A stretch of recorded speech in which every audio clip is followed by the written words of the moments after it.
ನೀವು ಬೆಳಗ್ಗೆ ಎದ್ದು ಟೀ ಅಥವಾ ಕಾಫಿ ಕುಡಿಯೋಕೆ ಸಕ್ಕರೆ ಬಳಸ್ತೀರಲ್ವಾ?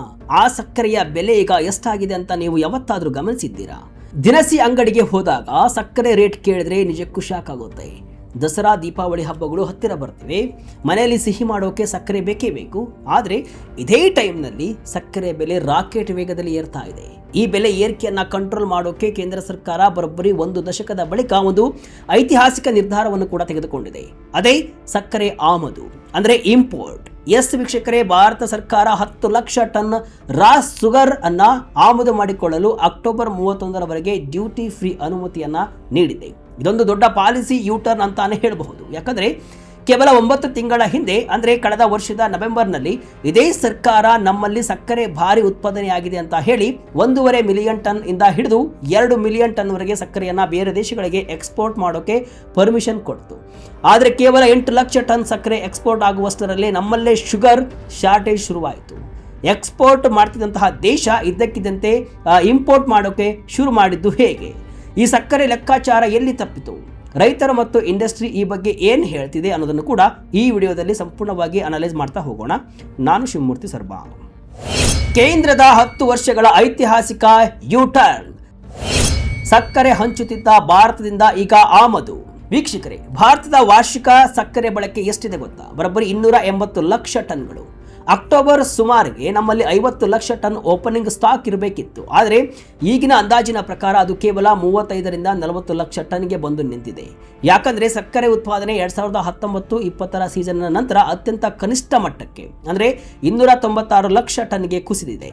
ಈ ಕಡಿಮೆ ಸ್ಟಾಕ್ ಮತ್ತು ಹಬ್ಬದ ಸೀಸನ್ನ ಪ್ಯಾನಿಕ್ ಬೈಯಿಂಗ್ ಇಂದಾಗಿ ಕೇವಲ 2 ತಿಂಗಳಲ್ಲಿ ದೇಶೀಯ ಮಾರುಕಟ್ಟೆಯಲ್ಲಿ ಸಕ್ಕರೆ ಬೆಲೆ ಬರೋಬ್ಬರಿ 40% ಜಂಪ್ ಆಗಿದೆ.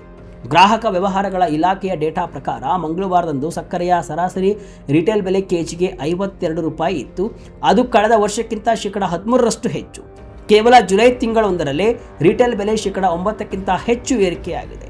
ಮಹಾರಾಷ್ಟ್ರ ಸೇರಿ ದೇಶಾದ್ಯಂತ ಎಕ್ಸ್ ಮಿಲ್ ರೇಟ್ ಅಂದ್ರೆ ಫ್ಯಾಕ್ಟರಿ ರೇಟ್ ಕ್ವಿಂಟಾಲ್ಗೆ 5,400 ರೂಪಾಯಿಯಿಂದ 5,560 ರೂಪಾಯಿಗೆ ತಲುಪಿದೆ.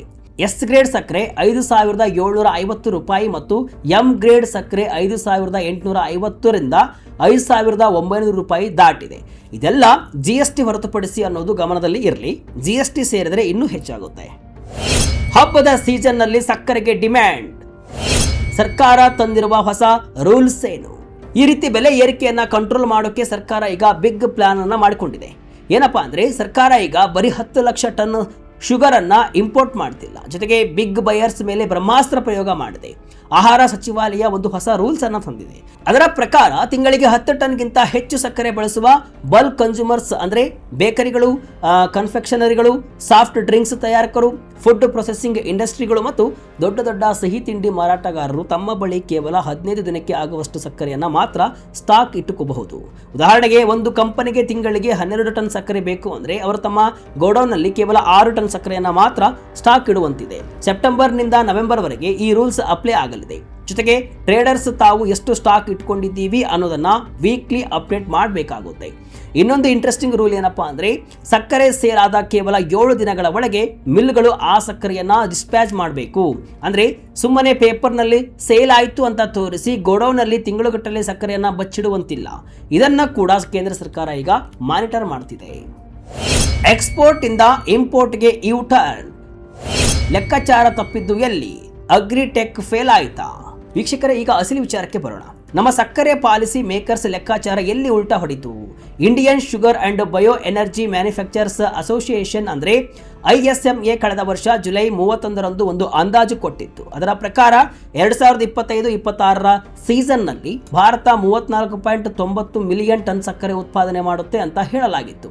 ಇದೇ ನಂಬಿಕೆ ಮೇಲೆ ಸರ್ಕಾರ 1.5ರಿಂದ 2 ಮಿಲಿಯನ್ ಟನ್ ಎಕ್ಸ್ಪೋರ್ಟ್ಗೆ ಪರ್ಮಿಷನ್ ಕೊಡ್ತು. ಆದರೆ ಈ ವರ್ಷ ಮಾರ್ಚ್ 6ರಂದು all India sugar trade association ಈ ಅಂದಾಜನ್ನ 28.3 ಮಿಲಿಯನ್ ಟನ್ಗೆ ಇಳಿಸಿತು. ಇದು ನಮ್ಮ ಪ್ರೊಡಕ್ಷನ್ ಫೋರ್ಕಾಸ್ಟಿಂಗ್ ವ್ಯವಸ್ಥೆಯ ವೈಫಲ್ಯ. ನಮ್ಮ ಅಗ್ರಿಟೆಕ್ ಇನ್ನೂ ಕೂಡ ಸರಿಯಾದ ಲೆಕ್ಕಾಚಾರ ಹಾಕುವಷ್ಟು ಬೆಳೆದಿಲ್ಲ ಅನ್ನೋದು ಇದರಿಂದ ಪ್ರೂವ್ ಆಗಿದೆ ಅಂತ ತಜ್ಞರು ಹೇಳ್ತಾರೆ. ಇಂಡಸ್ಟ್ರಿಯ ಒಬ್ಬ ಹಿರಿಯ ಅಧಿಕಾರಿಯ ಪ್ರಕಾರ ಈ ವರ್ಷದ ಆರಂಭದಲ್ಲೇ ಡೇಂಜರ್ ಬೆಲ್ ರಿಂಗ್ ಆಗಿತ್ತು. ಫೆಬ್ರವರಿಯಲ್ಲಿ ಕ್ರಷಿಂಗ್ ಸೀಸನ್ ಶುರುವಾಗಿ ತಿಂಗಳುಗಳಿಗೆ ಕಳೆದಿದ್ರೂ ಕೂಡ ಸರ್ಕಾರ ಎಚ್ಚೆತ್ತುಕೊಳ್ಳಲಿಲ್ಲ. ಬದಲಾಗಿ ಮೊದಲೇ ಕೊಟ್ಟಿದ್ದ 1.5 ಮಿಲಿಯನ್ ಟನ್ ಎಕ್ಸ್ಪೋರ್ಟ್ ಜೊತೆಗೆ ಎಕ್ಸ್ಟ್ರಾ 5 ಲಕ್ಷ ಟನ್ ಎಕ್ಸ್ಪೋರ್ಟ್ಗೆ ಪರ್ಮಿಷನ್ ಕೊಡ್ತು. ಮಾರ್ಚ್ನಲ್ಲಿ ಮಿಲ್ಗಳು ತಮ್ಮ ಮಂತ್ಲಿ ಡೊಮೆಸ್ಟಿಕ್ ಸೇಲ್ ಕೋಟಾ ಪೂರೈಸಲು ಕೂಡ ಪರದಾಡ್ತಾ ಇದ್ವು. ಸಿಸ್ಟಮ್ಗೆ ಮಿಸ್ಗೈಡ್ ಆಗಿದೆ, ಪ್ರೊಡಕ್ಷನ್ ಕಡಿಮೆ ಇದ್ರೂ ಕೂಡ ಫಂಡಮೆಂಟಲ್ಸ್ ಸ್ಟ್ರಾಂಗ್ ಇದೆ ಅಂತ ನಂಬಿಸಲಾಗಿತ್ತು ಅಂತ ಅವರು ಆರೋಪವನ್ನ ಮಾಡಿದ್ದಾರೆ. ಶುಗರ್ ಬ್ಯಾಲೆನ್ಸ್ ಶೀಟ್ ಹೇಳೋದೇನು? ಎಥೆನಾಲ್ ಮತ್ತು ಕಬ್ಬಿನ ಅಸಲಿ ಕಹಾನಿ. ಒಮ್ಮೆ ಶುಗರ್ ಬ್ಯಾಲೆನ್ಸ್ ಶೀಟ್ ನೋಡಿದ್ರೆ ನಮಗೆ ರಿಯಲ್ ಪಿಕ್ಚರ್ ಅರ್ಥ ಆಗುತ್ತೆ. ಇಂಡಸ್ಟ್ರಿ ಅಂದಾಜಿನ ಪ್ರಕಾರ 2025-26ರಲ್ಲಿ net sugar production 27.9 million ton ಇತ್ತು. ಇದರಲ್ಲಿ 2.4 ಮಿಲಿಯನ್ ಟನ್ ಎಥೆನಾಲ್ಗೆ ಡೈವರ್ಟ್ ಆದಮೇಲೆ ಉಳಿದಿದ್ದು ಓಪನಿಂಗ್ ಸ್ಟಾಕ್ 4.7 ಮಿಲಿಯನ್ ಟನ್ ಇತ್ತು. ಒಟ್ಟು ಸೇರಿಸಿದರೆ 32.6 ಮಿಲಿಯನ್ ಟನ್ ನಮಗೆ ಲಭ್ಯವಿತ್ತು. ನಮ್ಮ ದೇಶದ ಬಳಕೆ 28 ಮಿಲಿಯನ್ ಟನ್. ಇದನ್ನ ಕಳೆದ್ರೆ ನಮ್ಮ ಬಳಿ ಸ್ಟಾಕ್ ಸೇಫ್ ಆಗಿ ಇರಬೇಕಾಗಿತ್ತು. ಆದರೆ 8 ಲಕ್ಷ ಟನ್ ಎಕ್ಸ್ಪೋರ್ಟ್ ಮಾಡಿದ ಮೇಲೆ ಕ್ಲೋಸಿಂಗ್ ಸ್ಟಾಕ್ 3.5ರಿಂದ 3.9 ಮಿಲಿಯನ್ ಟನ್ಗೆ ಕುಸಿಯಿತು. ಸಾಮಾನ್ಯವಾಗಿ 3 ತಿಂಗಳ ಬಳಕೆಗೆ 6 ಮಿಲಿಯನ್ ಟನ್ ಬಫರ್ ಸ್ಟಾಕ್ ಇರಬೇಕು, ಆದರೆ ಅದು ಈಗ ಇಲ್ಲ. ಹೀಗಾಗಿಯೇ ನಾವು ಎಕ್ಸ್ಪೋರ್ಟ್ ಮಾಡಿದಷ್ಟೇ ಪ್ರಮಾಣದ ಸಕ್ಕರೆಯನ್ನ ಈಗ ಮತ್ತೆ ಇಂಪೋರ್ಟ್ ಮಾಡ್ತಿದ್ದೀವಿ. ರೈತ ಮುಖಂಡರು ಇದಕ್ಕೆ ಬೇರೆ ಲಾಜಿಕ್ ಅನ್ನೇ ಕೊಡ್ತಿದ್ದಾರೆ. ಅವರ ಪ್ರಕಾರ ಕೇವಲ ಮಾರುಕಟ್ಟೆಯ ಸ್ಪೆಕ್ಯುಲೇಷನ್ ಮಾತ್ರವಲ್ಲ, ಕಬ್ಬು ಎಲ್ಲಿಗೆ ಹೋಗ್ತಿದೆ ಅನ್ನೋ ಲೆಕ್ಕಾಚಾರವೂ ಕೂಡ ತಪ್ಪಿದೆ. ಕಬ್ಬು ಕೇವಲ ಸಕ್ಕರೆ ಮಿಲ್ಗಳಿಗೆ ಮಾತ್ರ ಹೋಗ್ತಿಲ್ಲ, ಅದರಲ್ಲಿ ದೊಡ್ಡ ಪಾಲು ಬೆಲ್ಲದ ಘಟಕಗಳಿಗೆ ಮತ್ತು ಎಥೆನಾಲ್ ಪ್ಲಾಂಟ್ಗಳಿಗೆ ಹೋಗ್ತಿದೆ.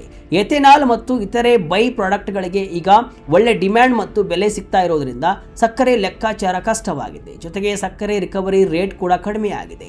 ಮೊದಲೆಲ್ಲ 12ರಿಂದ 12.5% ಅಷ್ಟು ಇದ್ದಂತಹ ರಿಕವರಿ ರೇಟ್ ಈಗ ಕೆಲವು ಫ್ಯಾಕ್ಟರಿಗಳಲ್ಲಿ 11ರಿಂದ 11.5%ಗೆ ಕುಸಿದಿದೆ ಅಂತ ರೈತರು ಹೇಳ್ತಿದ್ದಾರೆ. ಸಕ್ಕರೆ ಕೊರತೆ ವರ್ಸಸ್ ಪ್ಯಾನಿಕ್ ಬೈಯಿಂಗ್. ಇಷ್ಟೆಲ್ಲ ಆದರೂ ಸಕ್ಕರೆ ಇಂಡಸ್ಟ್ರಿ ಮಾತ್ರ 2 ಭಾಗವಾಗಿ ಡಿವೈಡ್ ಆಗಿದೆ. ISFA ಸ್ಟಾಕ್ ಕೊರತೆಯ ವಾದವನ್ನು ತಳ್ಳಿ ಹಾಕ್ತಿದೆ. ಅವರ ಪ್ರಕಾರ ನಮ್ಮಲ್ಲಿ ಯಾವುದೇ ಶಾರ್ಟೇಜ್ ಇಲ್ಲ. ಮಹಾರಾಷ್ಟ್ರದಲ್ಲಿ ಹವಾಮಾನದಿಂದ ಇಳುವರಿ ಕಡಿಮೆಯಾಗಿದ್ದನ್ನು ಯಾರೂ ಕೂಡ ಊಹಿಸಿರಲಿಲ್ಲ. ಸರ್ಕಾರ, ಕೃಷಿ ಸಚಿವಾಲಯ, ಕೇನ್ ಕಮಿಷನರ್ ಹೀಗೆ ಎಲ್ಲರೂ ಕೂಡ ಪ್ರೊಡಕ್ಷನ್ ಬಗ್ಗೆ ಪಾಸಿಟಿವ್ ಆಗಿತ್ತು. ಈಗಲೂ ಫಂಡಮೆಂಟಲ್ಸ್ ಸ್ಟ್ರಾಂಗ್ ಇದೆ. ನಮ್ಮ ಬಳಿ 35ರಿಂದ 40 ಲಕ್ಷ ಟನ್ ಕ್ಲೋಸಿಂಗ್ ಸ್ಟಾಕ್ ಇದೆ. ಇದು ಅಕ್ಟೋಬರ್ ಮತ್ತು ನವೆಂಬರ್ ಅರ್ಧದವರೆಗೆ ಸಾಕಾಗುತ್ತೆ. ಅಕ್ಟೋಬರ್ 3 ಅಥವಾ 4ನೇ ವಾರದಲ್ಲಿ ಮಿಲ್ಗಳು ಮತ್ತೆ ಶುರು ಆಗುತ್ತವೆ. ಹಾಗಾಗಿ ಶಾರ್ಟೇಜ್ ಇಲ್ಲ. ಈಗೇನಾಗ್ತಿದೆ ಅಂದರೆ ಅದು ಬರೀ ಪ್ಯಾನಿಕ್ ಬೈಯಿಂಗ್. ಎಲ್ ನೀನೋ ಎಫೆಕ್ಟ್ನಿಂದ ಬೆಳೆ ಹಾಳಾಗಬಹುದು ಅನ್ನೋ ಸೆಂಟಿಮೆಂಟ್ ಇಟ್ಕೊಂಡು ಟ್ರೇಡರ್ಸ್ ಸ್ಪೆಕ್ಯುಲೇಷನ್ ಮಾಡ್ತಿದ್ದಾರೆ. 10-15 ದಿನದ ಸ್ಟಾಕ್ ಇಡುವ ಬದಲು ಹಬ್ಬದ ಕಾರಣಕ್ಕೆ 2 ತಿಂಗಳ ಸ್ಟಾಕ್ ಇಟ್ಟುಕೊಂಡು ಹೋಲ್ಡ್ ಮಾಡ್ತಿದ್ದಾರೆ. ಜೊತೆಗೆ ಸೀಸನ್ ಆರಂಭದಲ್ಲಿ ಕೋಟಾ ಉಲ್ಲಂಘನೆ ಆಗಿತ್ತು. 4ರಿಂದ 5 ತಿಂಗಳಲ್ಲಿ ಕೋಟಾಗಿಂತ 8 ಲಕ್ಷ ಟನ್ ಹೆಚ್ಚು ಸಕ್ಕರೆ ಸೇಲ್ ಆಗಿತ್ತು. ಇದರಿಂದ ಮಹಾರಾಷ್ಟ್ರದಲ್ಲಿ ಸಕ್ಕರೆ ಬೆಲೆ ಕೆಜಿಗೆ 35ರಿಂದ 36 ರೂಪಾಯಿಗೆ ಕುಸಿದಿತ್ತು. ಸಕ್ಕರೆ ಬೇಗ ಸೇಲ್ ಆಗಿದ್ದರಿಂದ ಈಗ ಬೆಲೆ ಹೆಚ್ಚಾಗಿದೆ ಅಂತ ISMA ಹೇಳ್ತಿದೆ.